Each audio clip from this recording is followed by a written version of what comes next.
Hi, everyone. Thanks so much for joining us today for this very important Fireside virtual conversation with Professor Vadi Nast and Representative Khanna. I'm Nargis Bajogli, an assistant professor at Johns Hopkins University School of Advanced International Studies. This conversation is a part of SAIS's Rethinking Iran initiative that we started 2 years ago. As talks resume on the JCPOA or the Iran nuclear deal this week in Vienna, we're thrilled to have Representative Khanna join us to discuss the future of the deal, as well as the future of U.S. relations in the Middle East writ large. Representative Khanna represents California's 17th congressional district, located in the heart of Silicon Valley, and is serving his third term. Representative Khanna sits on the House Committees on Agriculture, Armed Services, and Oversight and Reform, where he chairs the Environmental Subcommittee. Additionally, he is a deputy whip of the Congressional Progressive Caucus, serves as an assistant whip for the Democratic Caucus, and is the Democratic vice chair of the House Caucus on India and Indian Americans. He's joined today by my colleague, Professor Vadi Nast, the Majid Khadouri Professor of Middle East Studies and International Affairs at Johns Hopkins SAIS, and a non-resident senior fellow at the Atlantic Council South Asia Center. Professor Nast served as the 8th Dean of Johns Hopkins SAIS between 2012 and 2019, and as a senior advisor to U.S. Special Representative for Afghanistan and Pakistan, Ambassador Richard Holbrooke, between 2009 and 2011. He's the author of numerous books, most recently The Dispensable Nation, American Foreign Policy and Retreat, Forces of Fortune, The Rise of the New Middle Class and How It Will Change our World, and The Shia Revival, How Conflicts Within Islam Will Shape the Future. Before I turn the floor over to the speakers, I just wanted to let all of those in the audience know that we will be taking questions throughout the event. So please type them out, either if you're watching through YouTube on the YouTube chat, or if you're following us through our social media accounts, you can add us on our handles, and we will be reading those out later in the event. So without further ado, I turn over the floor to my colleague and Representative Khanna. Thank you very much, Professor Bajogli, and thank you very much, Representative Khanna, for joining us today for this important conversation. It's truly a great pleasure to welcome you back to SAIS. You have spoken a good extent about American foreign policy and the changes that it needs, particularly with regard to the Middle East. I wanted to start our conversation by asking you that now that we're a number of months into the new administration, where do you see our Middle East policy standing? Has there been shifts in fundamental ways in which we're looking at the region and we're dealing with the region? And what is your assessment about where we are? Well, first of all, Dean Nasser, thank you for your leadership and for having me back. And I'm really honored to do this with you. I do think there has been a shift in approach. Secretary Blinken has said that human rights are back as a front burner consideration. We have had a shift, obviously, on Yemen policy, where the administration announced the end to any refueling or assistance with Saudi's offensive war. In fact, I was just on before today this call to the Saudi ambassador discussing what really needs to be done to bring the conflict to an end.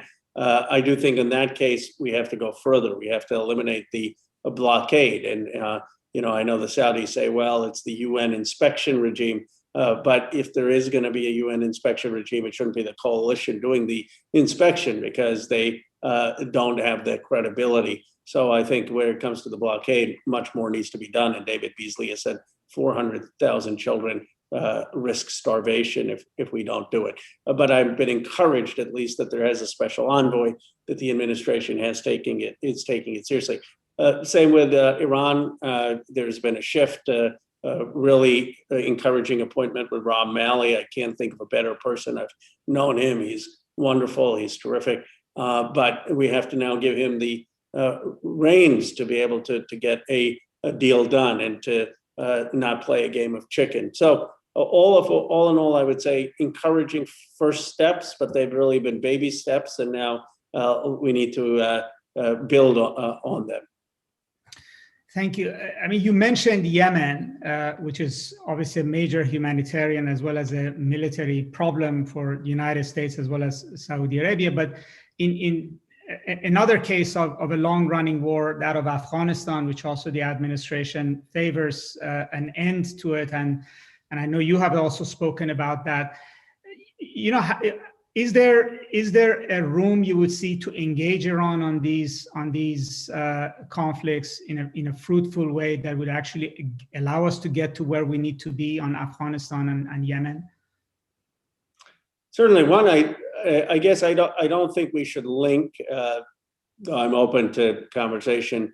Iran's involvement in Yemen with the nuclear deal. I think separately, what we ought to call for is all of the parties, whether it's Iran, UAE, or the Saudis, to stop funding the civil war. That doesn't mean the conflict will end. The civil war will continue. But until there are unlimited sources of funding coming from foreign entities, it's very hard to resolve the civil war, and it makes the war ongoing. So I think we really need to ask all of the foreign entities to stop the funding into Yemen and to try to take it into a conflict that becomes truly a civil war, as opposed to any proxy fights, or even if it's not a proxy fight, any funding coming from these parties. And then we should welcome a regional solution to Afghanistan. President Biden's instincts were right. He opposed the surge. His instincts on this have actually been better than most of the established foreign policy establishment, in my view.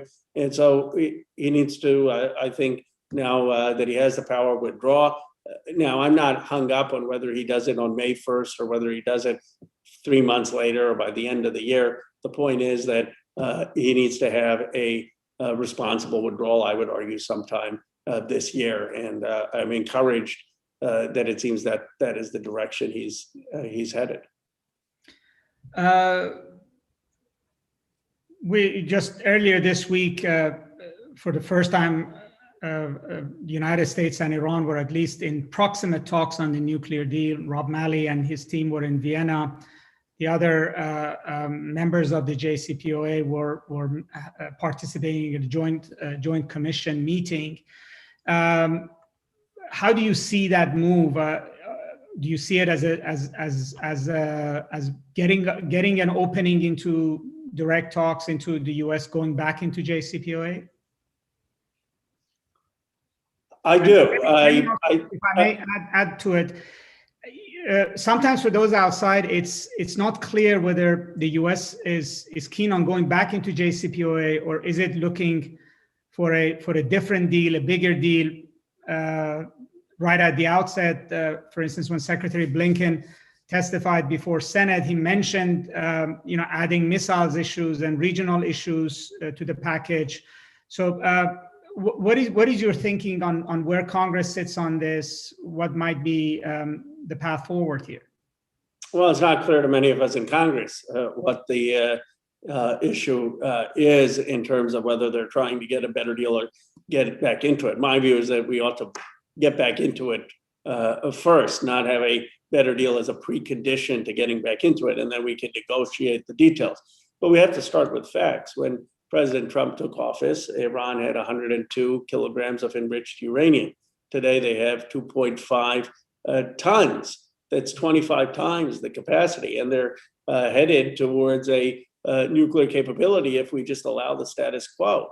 So it is in our interest, more in our interest, to get back into the deal to slow that process down than not. And I think we ought to get back in. If there are violations, that we can snap back sanctions. And Ron Malley's participation is encouraging. I think he has gained leverage, his perspective, in the first few months of the administration.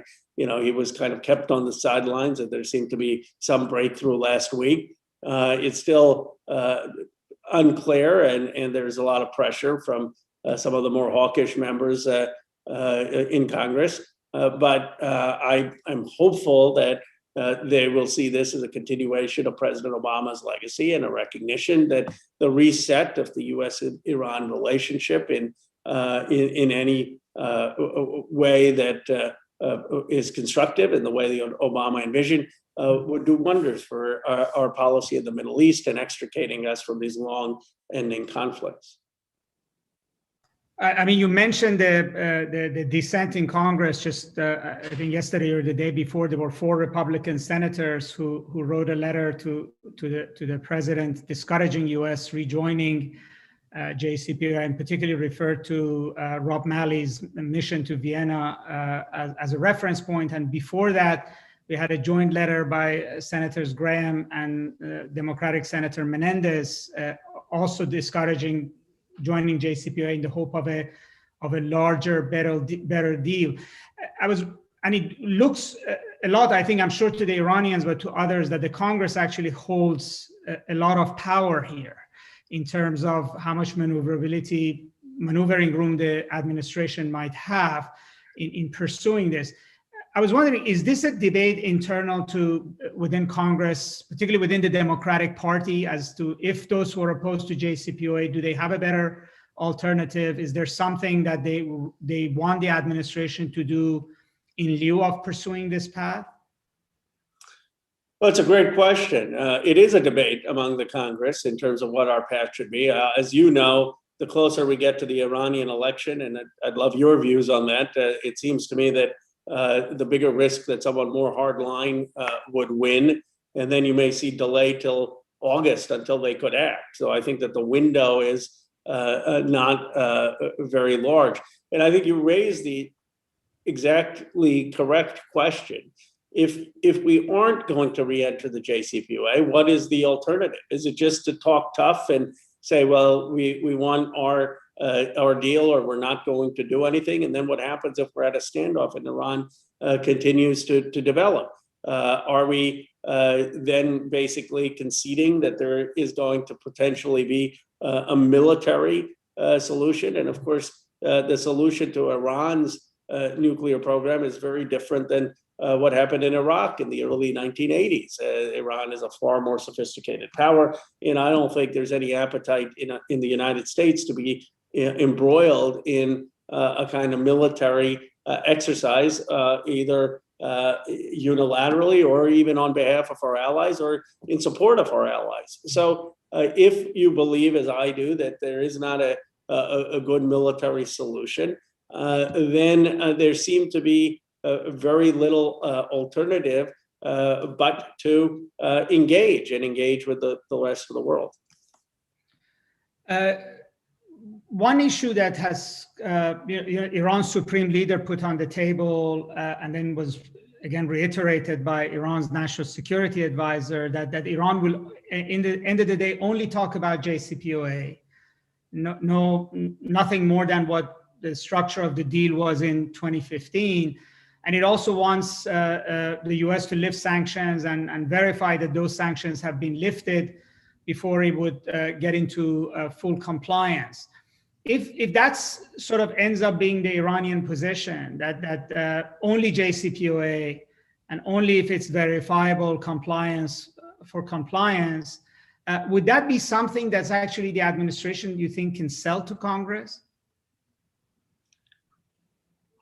I do, again, based on the alternative. I mean, I would hope that we could push for more than that in terms of a broader discussion of the US-Iranian relationship. And that can cover everything from our immigration policy to the Yemen to the broader challenge with ISIS and terrorism to Afghanistan. I think we have to ultimately have a conversation about the broad spectrum of the US-Iran relationship, but recognizing also, by the way, the significant Iranian-American community in the United States, and particularly in technology and high tech. So I think we have to have that broader, it's in both countries' interest to have that broader conversation. But if the start is going to be the JCPOA, I think we have to take whatever opportunity there is. Again, if people say, throw out all types of words, appeasement,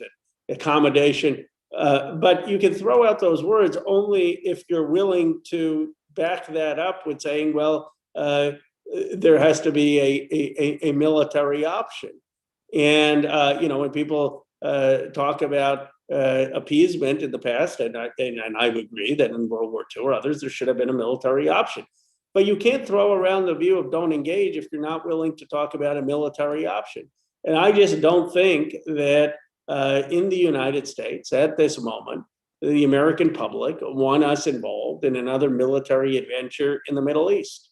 And so I guess my question for those who are saying don't engage is, what is their alternative?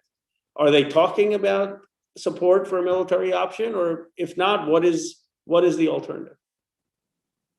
Very true. Unfortunately, it's only those who ask, don't get engaged, that seem to be getting a lot more of the public space, attention in the public space, rather than those who actually talk about the serious, realistic scenarios that lays before the United States. You mentioned this sort of broader set of relationships. I mean, the United States, of course, has raised the issue of regional security and dealing with Iran's role in the region. And we talked about Yemen a bit at the beginning. In your experience or assessment, do you think that the United States can expect that Saudi Arabia or UAE would be open to serious constructive engagement with Iran if Iran is willing to engage in terms of reducing regional tensions or arriving at agreements in particular areas like Yemen, for instance? Well, I think the Saudis have first to fix their own issues. Obviously, with the Khashoggi murder and MBS and absolutely no accountability. And I don't believe that one has to have the view that a sanction on MBS is destabilizing the Saudi regime. There's a perfectly large royal family. In fact, I think the ambassador, the U.S., I was joking with her today that she should be in charge of Saudi Arabia if they cared about their image to the world. So there are plenty of other alternatives in Saudi Arabia that are within the royal family that I think would be better for the Saudi relationship with the United States and the world. Of course, they're a sovereign country. It's not for me to say, but I will say that in my time in Congress in the last 5 years, no country has deteriorated further and faster in their relationship with the United States Congress than the Saudi kingdom. So they, I think, most urgently need to prevent this famine in Yemen. It's encouraging. I supported the Abraham Accords. Of course, it's encouraging that they've recognized Israel, and anytime we can see some constructive policy that is good. But and the United States should support a dialogue between the Saudis and Iran on regional issues to the extent that we can. What we should not do is to get into a Kissingerian view of preventing hegemonic power to emerge. And that's sort of the view, I think, that has often guided U.S. foreign policy, that we just don't want one country to get too powerful. And so we end up supporting the other country, and has led us to alliances and conflicts that were better avoided. And so I don't think having a zero-sum foreign policy where we're pitting the Saudis against Iran and trying to choose sides is a constructive way forward. It's actually very true, because that's exactly what the United States has done with its containment of Iran policy, and it obviously would require us to rethink the Middle East completely if we were to go down the path that you are suggesting. One other issue that is sort of as over the horizon is the issue of China. It's obviously becoming now also a bugbear for Congress, and a lot of focus on China in our domestic politics and competition with China. On the other hand, there have been increasing contacts between China and Iran. There's talk of a strategic partnership, although it's not yet that developed, but at least psychologically speaking, they are moving in that direction. It's sort of, even President Biden said that he's been worried about this for over a year, which means that they have been tracking it, and they see it as a serious issue to ponder on. Would this sort of China issue help or hurt our thinking on Iran, as to whether it encourage us to sort of try to peel Iran off of China by accelerating some degree of engagement, or is it actually, as Secretary Pompeo was suggesting before, that we should just lump them together as an axis of bad actors, and it's even more argument against engagement with Iran, and we have to even add pressure to it? Well, to what end? I mean, the people who are benefiting from us keeping this Strait of Hormuz open are largely China and Asia, which is our fleet is there, keeping it open for safe passage of oil to China and Asia. And China isn't spending its GDP or involved in these Middle East wars, and so they're benefiting from the energy relationship with Iran. We're bearing a lot of the cost of security. And if anything, I think what we would want is to China to step up to have to bear some of the responsibility for the freedom of the seas and for participating in a global order responsibly. Of course, there's concern with China and what they're doing in the South China Sea and with the islands, and we have to be wary of if they're trying to extend their sphere of influence that would hurt commerce. But I think the way to do it is for us to have better relationships with countries near China than China has with them, whether it's Japan or whether it's South Korea or whether it's Indonesia or the Philippines or India. And I would put Iran in the same sense, that if to the extent that we can build a better relationship with Iran, that I think is more effective than allowing Iran to just drift into the Chinese camp. What I would say is, why don't you have our relationship with Iran be based on human capital, on innovation, on entrepreneurship ultimately, and have China's be based on the old energy model that is a long-term not going to be as sustainable. Very interesting. And I know we have probably a fair amount of questions. I want to give the audience an opportunity to ask a question, but I wanted to sort of end with this, get your thoughts on, if you were to sort of reflect back on 2015, when the first nuclear deal with Iran was signed, and let's assume that there might be a breakthrough in Vienna, and before long, something will come back to Congress for consideration in one form or the other. If there are lessons learned from 2015 for the administration not to end up in the kind of sort of confrontational, conflictual situation that it found itself with Congress then.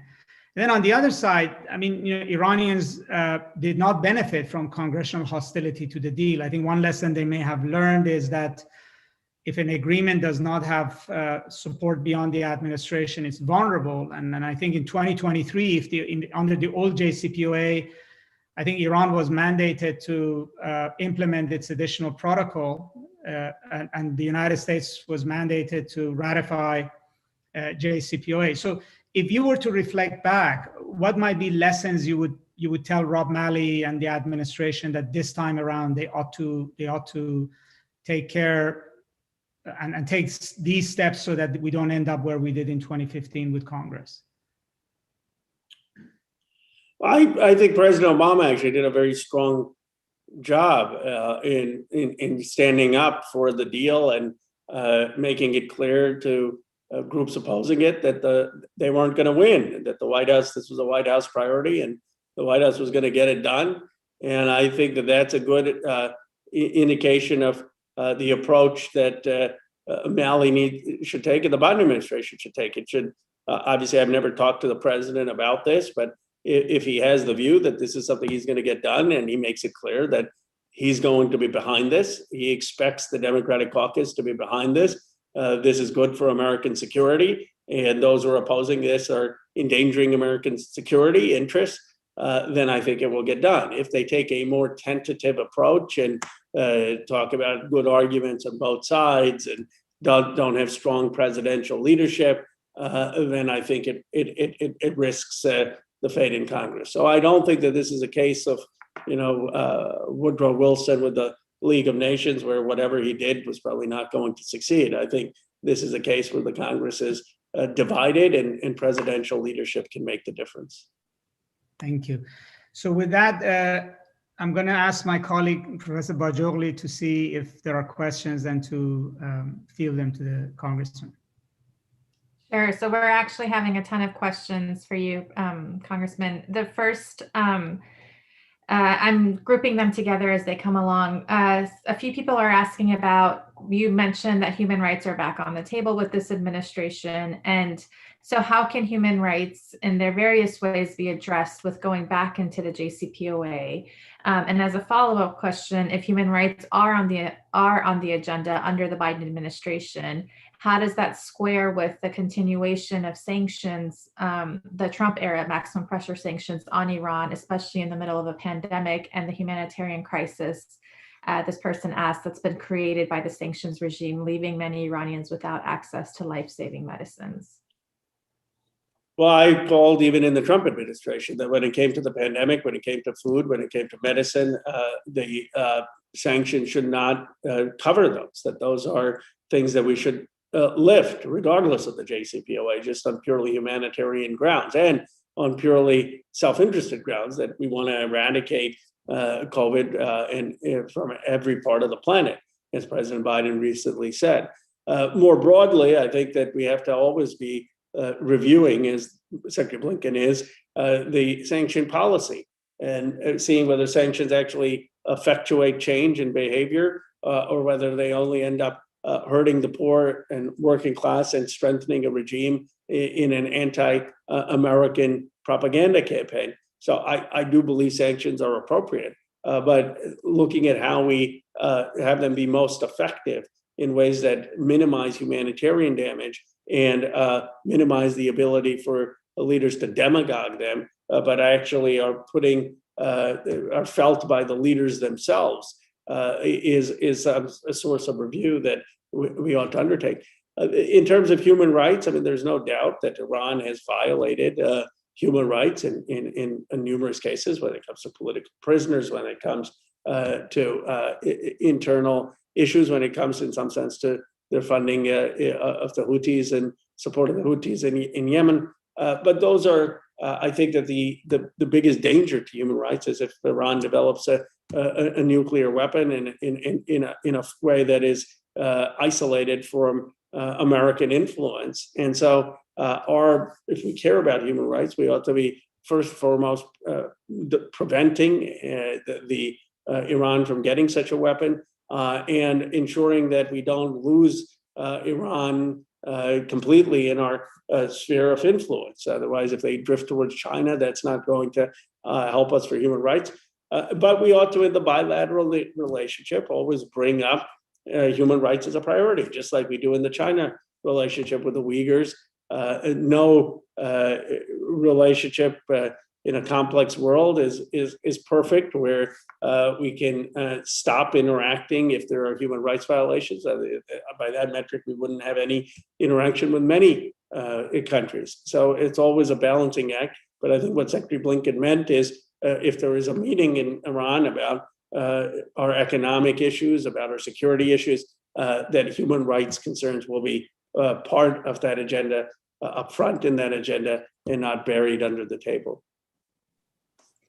Another series of questions that are coming up, and you touched upon these in your conversations with Professor Nast, but folks are asking about, what are the longer term prospects for the JCPOA in your mind, if the Biden administration and Iran are able to sort of agree to a pathway back?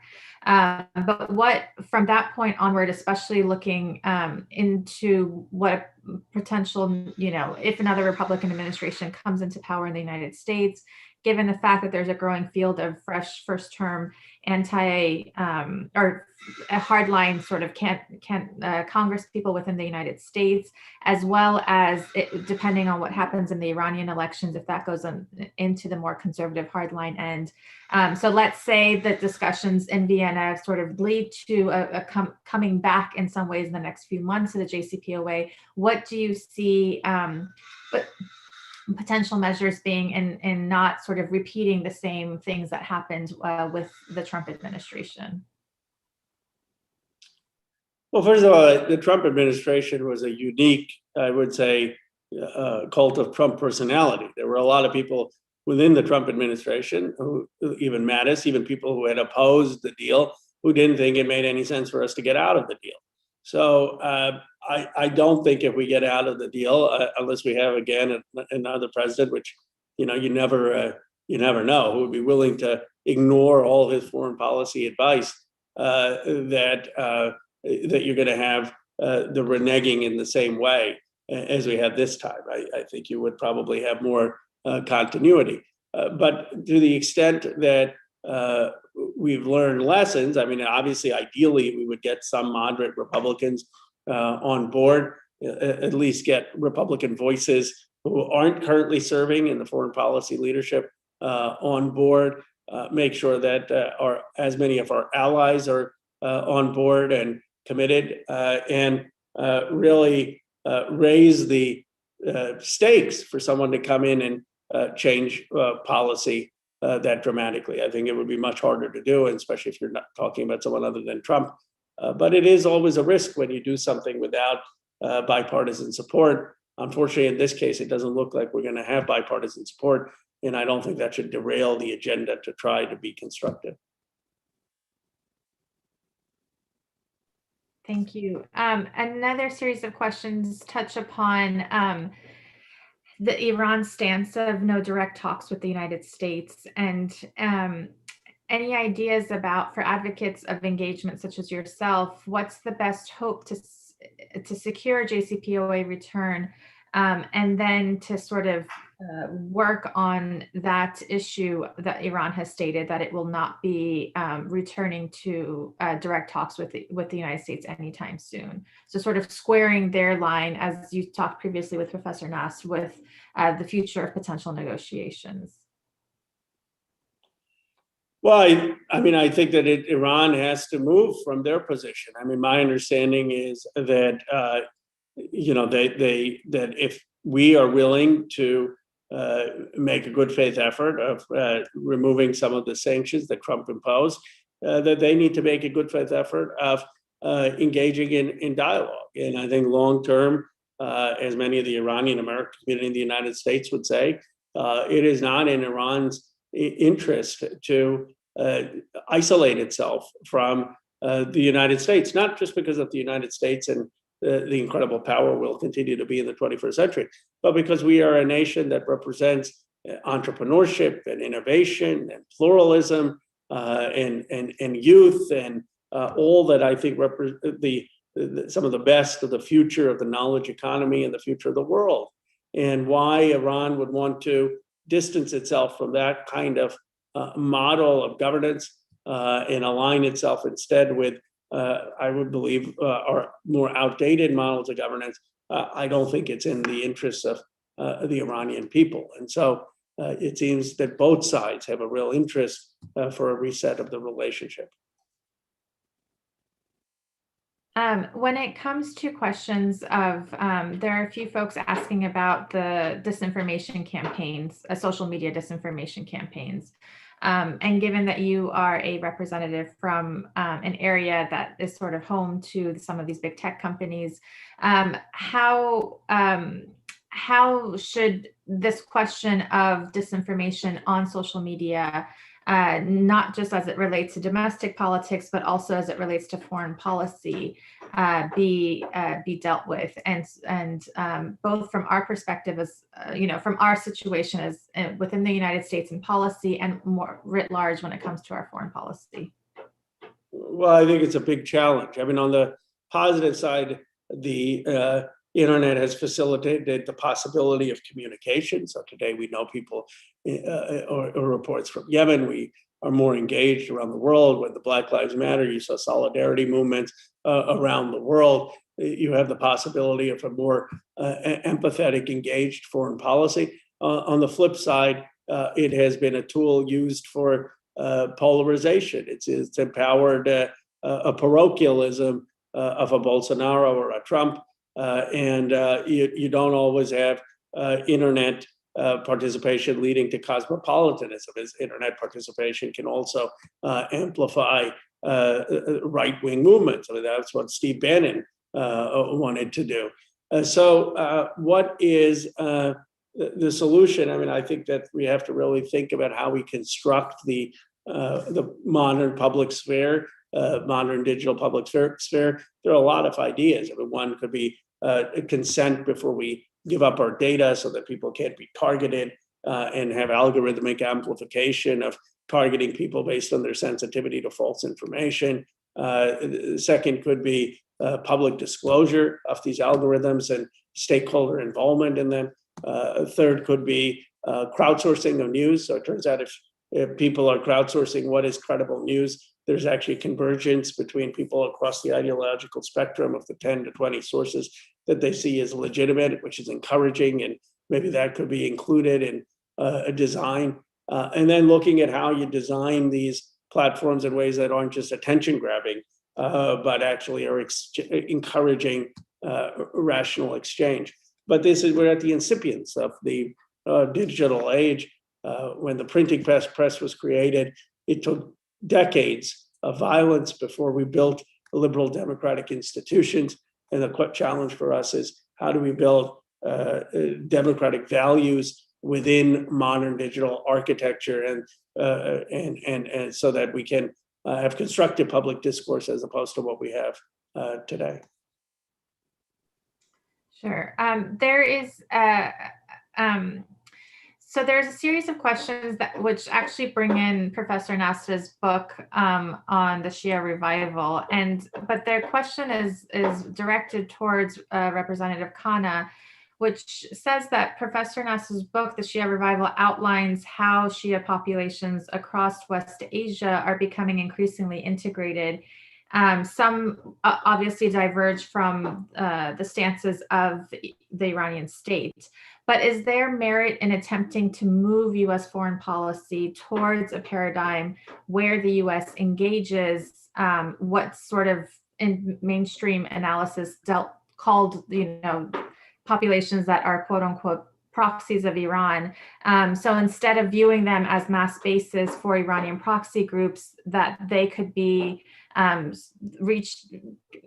a broader outreach from the perspective of the United States within Iraq, Lebanon, Yemen, Syria, and is the visit of Pope Francis's recent visit to Iraq, where he visited Grand Ayatollah Sistani, perhaps an opportunity for that kind of dialogue to happen? You mean outreach to the Shiite community in other Middle Eastern states, and an engagement and recognition that they have minority status in states where their rights have been violated? Or yeah, so instead, the way that this person is asking the question is that, if I'm understanding this person correctly, is that instead of seeing them as through this national security lens of being potential support bases for the Iranian state, as actually engaging with these populations across the region from the perspective of U.S. foreign policy? Yeah, well, I think it depends on who they are and what group it is. I mean, obviously, if there is a specific group that the United States has credible evidence of terrorism activity, like Hezbollah or others, then we have to be concerned about it. If there are other groups that are not, just because they happen to be Shiite, we shouldn't stereotype and club them in as actors that are supporting terrorism. So what I would say is we have to have a case-by-case, evidence-based review that doesn't paint a broad brush of anything that is Shiite as lumped in with terrorism. Another question that's been asked a couple of times is to insulate the negotiations from political forces in the United States, Iran, and elsewhere. Why not rejoin the deal first and then use the dispute resolution mechanisms to achieve compliance for compliance? Well, I have said we should join the deal.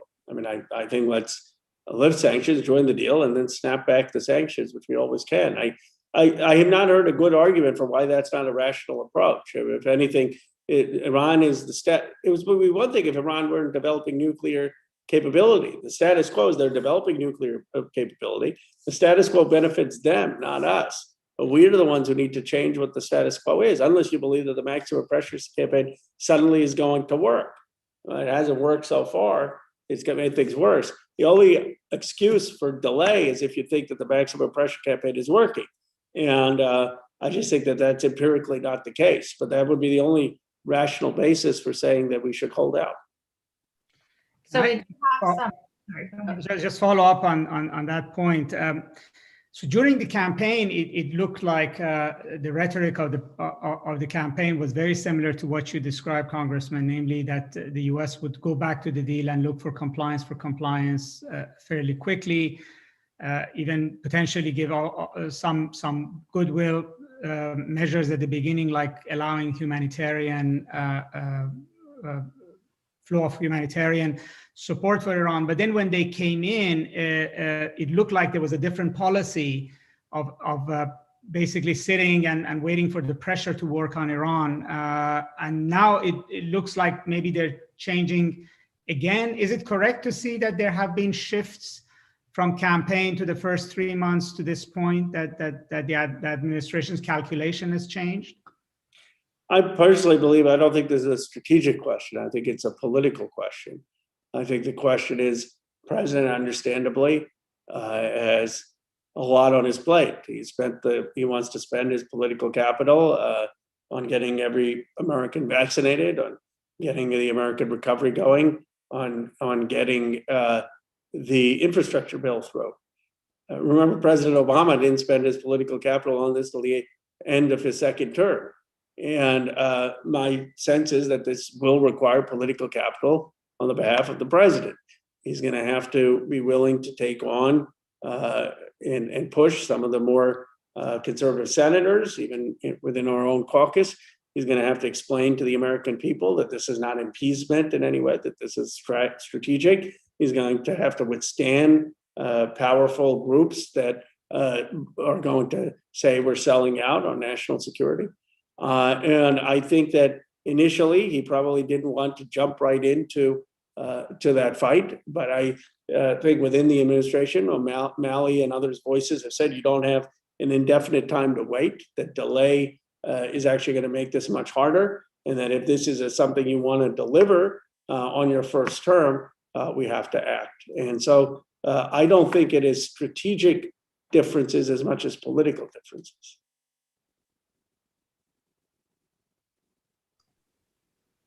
There is, we're talking about folks who believe that maximum pressure has worked, and that there doesn't seem to be empirical evidence for that. So we have quite a few audience members actually who believe that maximum pressure has worked. And their line of questioning is that by getting back into the JCPOA and by giving sanctions relief, first of all, how does that pair with giving sanctions relief to a state that has a track record of large human rights abuses? Will that just encourage them to continue down that line? And on the other hand, if from their perspective, maximum pressure is working, why then come back into a deal that would give sanctions relief? And what does that mean into the medium term with Iran's activities within the region specifically? Well, first, we don't sanction just simply based on human rights. If we did, we'd be sanctioning the Saudis, but we're not even willing to sanction MBS. So what we have to look at is our long-term strategic interests. And I look at it as Iran is a country that has 0.44% of global GDP. America has about 20-some%. China has 15%. The entire Middle East is 3% of GDP. Why are we entrenched there? It is a drain on our resources if you care about our competition with China. It is a drain on American competitiveness, on American leadership. And so if you have that view, then I think our first responsibility is to extricate ourselves in that area to the extent we possibly can. The maximum pressure campaign, I don't see how it has worked. If it had worked, you wouldn't have had 25 times the increase of Iran's nuclear capability during the Trump era. So I don't see the evidence. I mean, I'd be curious if people want to put in genuinely the comments of where they see it working. I mean, I have not, unless they're saying for 4 years it didn't work and suddenly now it started to work. But there's no evidence that I've seen that it has slowed down in any way Iran's nuclear program. And the idea that we're going to have a regime change in Iran, I mean, You would have thought we learned that lesson after 1979, but old habits die hard, and there's still people thinking that we can somehow effectuate regime change, which is just utterly naive. Let me ask you a different question, which goes to these sanctions issues, but from a different angle, and that is that to what extent actual physical lifting of sanctions and also removing designations, for instance, on Iran's central bank as a terrorist entity, really lies within the domain of Congress, that it actually requires congressional approval, and when is it that essentially it becomes up to Congress whether or not some of these things move forward? It's a good question. I don't know the details in terms of the legislation itself. I think some of it, Congress gives the president the authority to make that determination, and so the President Biden has that power. In other cases, I think it would require Congress to actually act to remove things. But in my sense is, just like Trump decided as president to implement the sanctions, Biden has a lot of leeway to remove the sanctions, because the way the congressional statute is worded, it says we give this authority to the president to be able to impose the sanctions, and so there's discretion there. We'd have to look at the details and have constitutional lawyers study it, but my sense is the president has a lot of discretion. Right. So I mean, it always sort of looks like these are easier to put down because it's easy to sort of say this is a terrorist entity, but then to lift it, you have to literally argue the bar is much higher. You have to say, that verify, you certify that this entity has never ever engaged in terrorist activity, and so it's sort of it's easier to put these than to lift it, even if the administration promises it at the table. I agree with you, and that's why Pompeo and Trump did what they did, to put Biden in a politically difficult box, and that's why the Biden administration, I think, was slow out of the gate, given the president's understandable focus on domestic issues. Let me ask you, Dean Bessler, what do you think in terms of whether the maximum pressure campaign has worked and whether there's any alternative to trying to engage and join the JCPOA?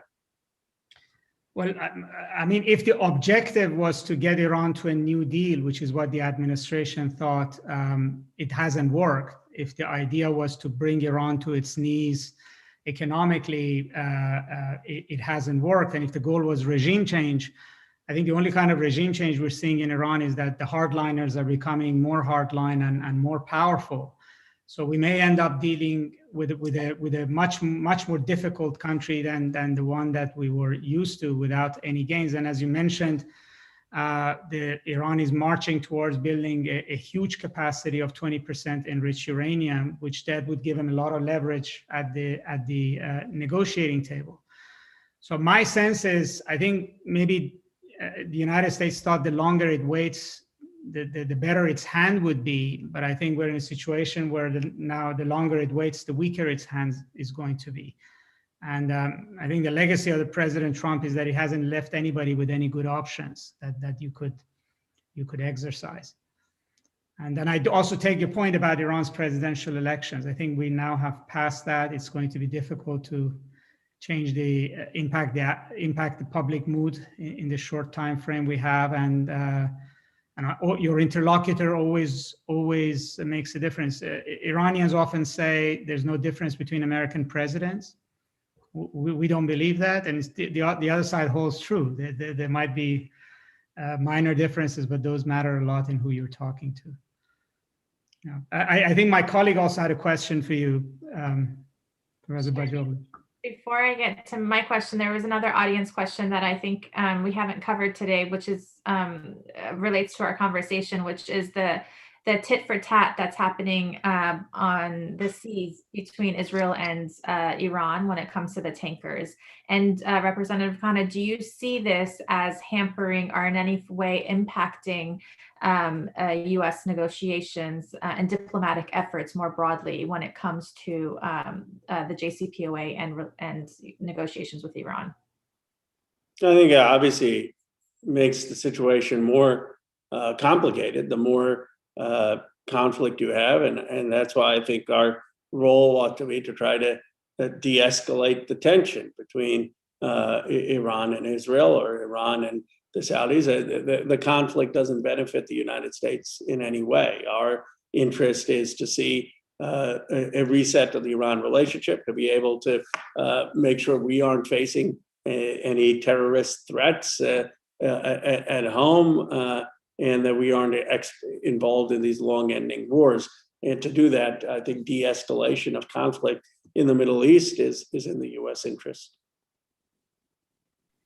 So my question for you is, as there is increased support for different progressive forces within elected office in Congress, especially from the congressional side, and you yourself as a part of the Progressive Caucus, how do you see the future of the Progressive Caucus and those who believe in progressive causes within the United States, the electoral base, trying to push for more of the types of things that you were talking about today and those within your caucus talk about when it comes to realignment of U.S. foreign policy, especially vis-a-vis the Middle East and these forever wars?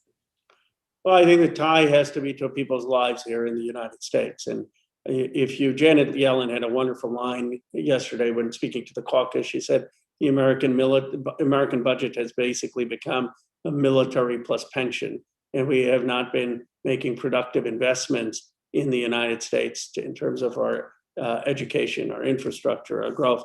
I think what we have to say to people is, look, our competition in the 21st century is China. And the question is free enterprise, inclusive, multiracial democracy going to win, or authoritarian capitalism with a largely homogenous society, but one that is 3 times, 4 times eventually as large as ours? It's a big challenge. And if we want to take that challenge seriously, because we believe in liberal democracy, because we believe in free enterprise, because we believe in nations that welcome immigration, then we can't be involved in these wars in the Middle East for a resource that is having less and less value as we all collectively move towards an energy independent future for the United States, and one more and more dependent on renewable energy. And we ought to be looking at our involvement in the Middle East with not a sense of a romanticized vision of the past, but in a sense of a hard reality from what realists would say is what is in the U.S. strategic interest, and not just our moral interest, but our strategic interest. And I think if I were a historian, I'm guessing 50 years from now, writing about these 2 great powers, the United States and China emerging, and the United States hopefully winning that race, and I would say, why was so much bandwidth spent on Iran?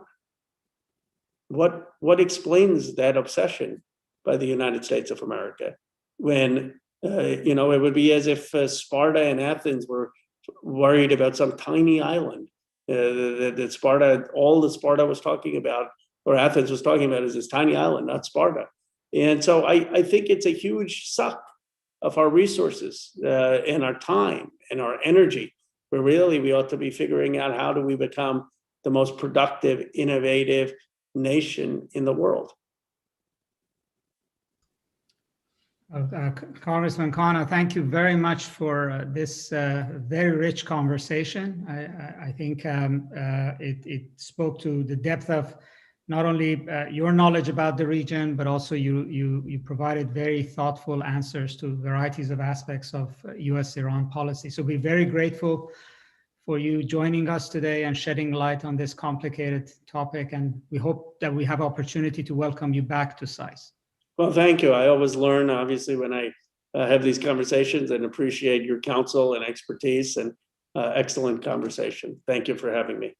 Thank you.